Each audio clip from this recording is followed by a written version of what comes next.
Today is Sunday, November the 16th, 2025. My name is Thom, and this is your AmCon and ReadyCorps Daily Brief. On today's show, how teamwork during preparation builds confidence, calm, and the heart of a real hometown. But first, let's get you up to speed with the latest from the ASAT team and today's Daily Sit Rep.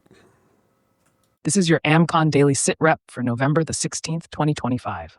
Up first today, new research highlights promising advances in psychedelic-assisted therapies for mental health treatment. Psychedelic compounds like psilocybin and MDMA have shown potential to rapidly and effectively improve conditions such as depression and PTSD by enhancing brain neuroplasticity and strengthening key neural pathways. These therapies may offer longer-lasting relief than traditional medications. However, federal drug classifications currently limit broader access, though several states are moving toward legalizing supervised therapeutic use. Moving on, Stellantis is recalling nearly 113,000 Jeep vehicles across the U.S. The recall affects the 2024 and 2025 Jeep Wrangler 4xe and Grand Cherokee 4xe models due to sand contamination found in engines produced between mid-2023 and early 2025. This contamination can cause engine failure and raises fire risks. Vehicle owners are advised not to drive or park affected vehicles outdoors until repairs are available, with notifications expected by the end of December.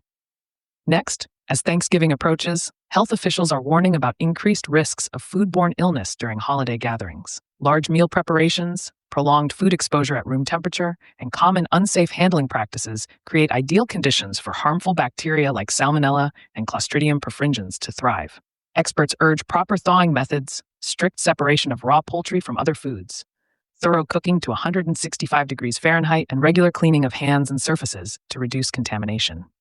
In supply chain news, the U.S. beef market remains tight due to tariff-induced import restrictions coupled with decades-low cattle herd numbers. Tariffs on beef imports from countries like Brazil and Australia have reduced supply and pushed prices higher by 12 to 18% year over year. President Trump recently rolled back several agricultural tariffs in an effort to ease cost pressures. However, underlying supply constraints mean beef prices are expected to stay elevated for the foreseeable future. Finally, nationwide protest activity continues with events scheduled today in multiple cities, including Anaheim, Seattle, Durango, and locations across California. Attendees and nearby residents are urged to remain alert, be aware of exits, and report any suspicious activity to authorities and the ISAT team via the appropriate communication channels. Turning to the weather, Southern California is expected to see additional heavy rainfall on Monday, raising concerns about flash flooding and the risk of rock slides. An atmospheric river currently brings gusty winds, moderate to heavy rain, and potential flooding through Sunday, with heavy snow at elevations above 7,000 feet in the Sierra Nevada mountains. Northern New York, the Great Lakes region, and interior New England will experience a wintry mix with several inches of snow in higher elevations. Meanwhile, Texas is experiencing well above normal to record-breaking warmth extending into early next week. Residents in these areas should stay informed and take necessary precautions. Also of note, the AmCon calendar includes a free immunity-building workshop on November the 19th in Berkeley Springs, West Virginia. This hands-on event will teach participants how to make natural remedies such as fire cider and elderberry syrup to boost immunity during winter. Registration is available at Prepare Morgan County's website. Members can access the American Contingency Members-Only site to get the full report and more in-depth analysis of today's stories, along with practical preparedness tips, training opportunities, and resources to help you, your family, and your neighborhood stay crisis ready. After this week's conversations about teamwork, training, and preparation, I wanted to end on something simple and maybe a little bit personal. Because if there's one thing we've seen over and over again, it's this. Practice doesn't make you ready. It makes you confident. Preparedness isn't about living in fear of what might happen. It's about being confident with whatever does.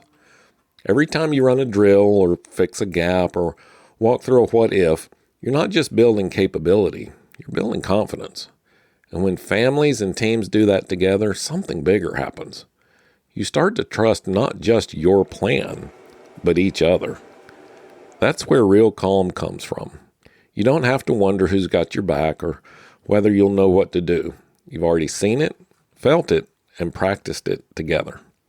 That's why ReadyCorps isn't just about emergency response. It's about community response. We practice because it makes us ready. It makes us strong. But we do it together because that's what makes us human. It's what makes our neighborhoods more than just clusters of houses. It's what makes them hometowns. Every time you practice, you're writing a small piece of that story. You're reminding yourself and your neighbors that peace doesn't come from control. There's lots of things we can't control, but it comes from connection, from being ready not just as individuals, but as families and teams and communities. And that's where we're headed next week, into the hometown, because that's where preparedness really lives, right outside your front door in the people you trust and the place you call home. So today I want you to take a few quiet minutes to reflect on what you practiced this week and what it gave you. Was it confidence, calm, connection, anxiety? Write it down, share it with your neighbors, or talk about it with a family over dinner. Reflection is part of preparedness as well. All right, when we chat tomorrow, we'll start a brand new week and a brand new theme, our hometown. Because preparedness starts with people, but it lives in the places we build together. Thanks for listening to today's AmCon Daily Brief. Members, you'll find today's resources on the members-only website and in your phone app. If you're not a member yet, you can be. Just head over to AmericanContingency.com and join the network today. And if you found value in this podcast, help spread the word by sharing it with someone close to you. I'm Thom Rigsby. Stay alert, stay ready, and I'll talk to you again tomorrow.